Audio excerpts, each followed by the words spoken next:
Assalamualaikum warahmatullahi wabarakatuh. Tabi pun jumpa lagi dengan Ibu Dr. Anda Hajah Ermaita MPD pada mata pelajaran Geografi kelas 11 IPS.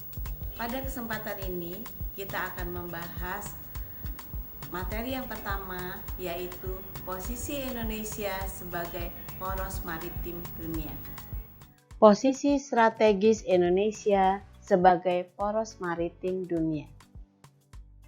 Indikator yang akan kita bahas yaitu pertama, letak, luas, dan batas wilayah Indonesia. Kedua, karakteristik wilayah daratan dan perairan di Indonesia. Yang ketiga, perkembangan jalur transportasi laut Indonesia. Dan yang keempat, yaitu potensi sumber daya kelautan Indonesia. Baiklah, akan kita bahas satu persatu. Yang pertama yaitu letak, luas, dan batas wilayah Indonesia. 1. Letak fisiografis Indonesia. Letak fisiografis adalah letak suatu wilayah berdasarkan segi fisiknya, meliputi yang pertama yaitu letak astronomis, yang kedua yaitu letak geografis, yang ketiga yaitu letak geologis, dan keempat letak geomorfologis, serta yang kelima letak maritim. Baiklah, kita rinci satu persatu. Yang pertama yaitu letak astronomis. Letak astronomis adalah posisi negara berdasarkan garis lintang dan garis bujur. Indonesia terletak pada 6 derajat lintang utara dan sampai dengan 11 derajat lintang selatan, dan 95 derajat bujur timur sampai 141 derajat bujur timur. Wilayah Indonesia paling utara terletak di Pulau W, yaitu terletak pada 6 derajat lintang utara.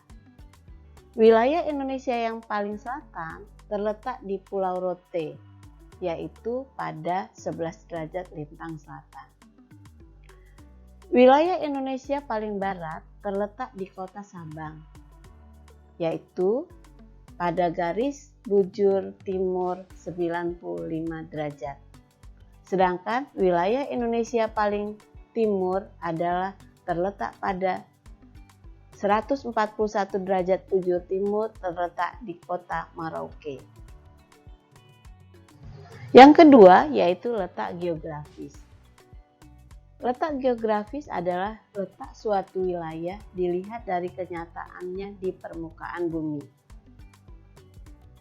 Negara Indonesia diapit oleh dua benua besar, yaitu benua Asia dan benua Australia, serta diapit oleh dua samudra, yaitu Samudra Pasifik dan Samudra Hindia.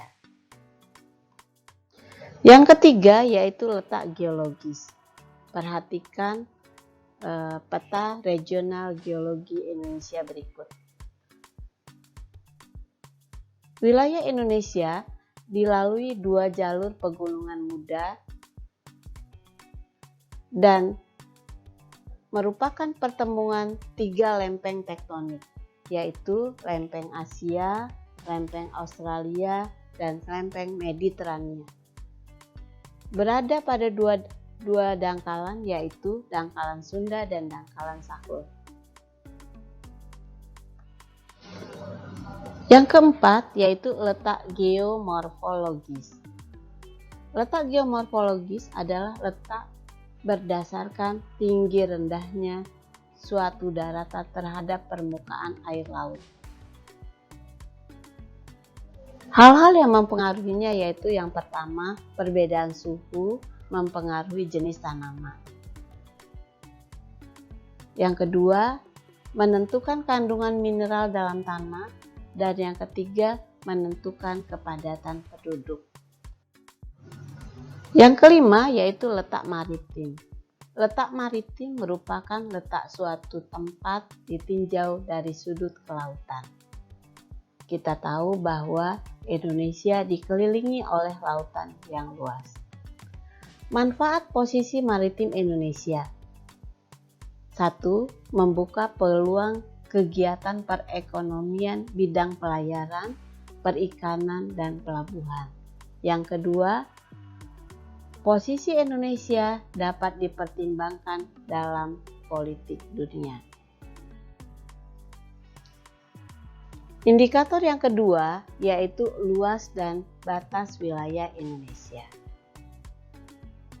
Perhatikan peta berikut.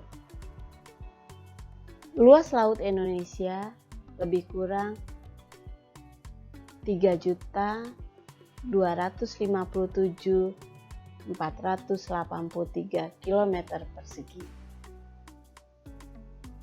Sedangkan batas wilayah Indonesia dapat dilihat dari beberapa hal. Yang pertama yaitu batas zona ekonomi eksklusif. Yang kedua, batas landas kontingen. Yang ketiga yaitu batas laut teritorial. Batas darat berupa gunung, hutan, sungai, atau patok wilayah dengan negara tetangga.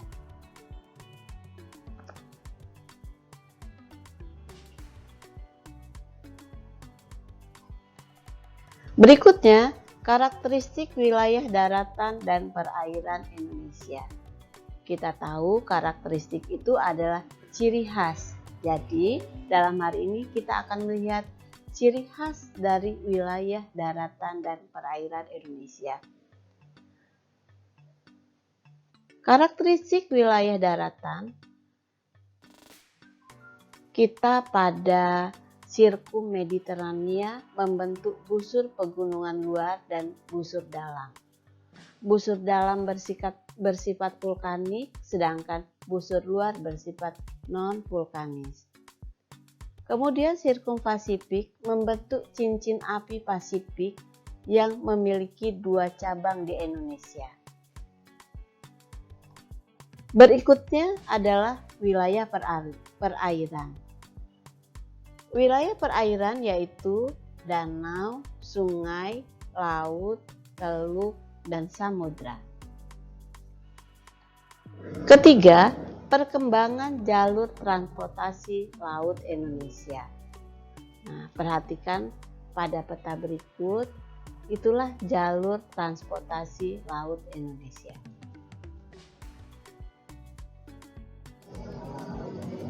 Nah, kalau peta berikut ini adalah peta jalur perdagangan maritim internasional di Indonesia.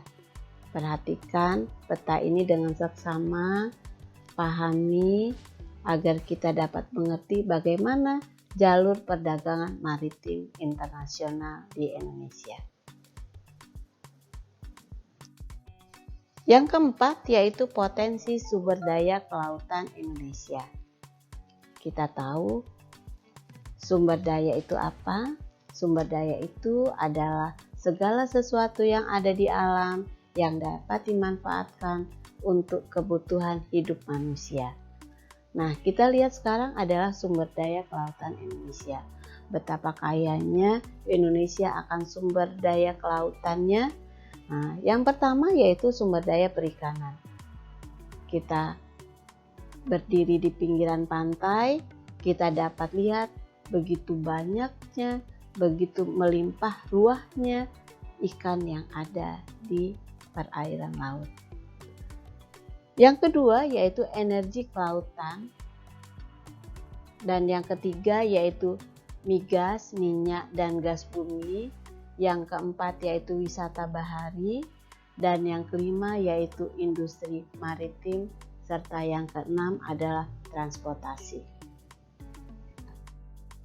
Kita lanjutkan, yang berikutnya adalah pengelolaan sumber daya kelautan Indonesia. Nah, walaupun sumber daya laut Indonesia itu melimpah ruah, tetapi ada beberapa hal yang perlu kita perhatikan. Yang pertama yaitu menjaga keseimbangan produksi, yang kedua menjaga kelestarian sumber daya, yang ketiga yaitu sosialisasi mengenai sumber daya kelautan kepada masyarakat, Dan yang keempat yaitu mengembangkan kebijakan yang mendukung kelestarian sumber daya kelautan.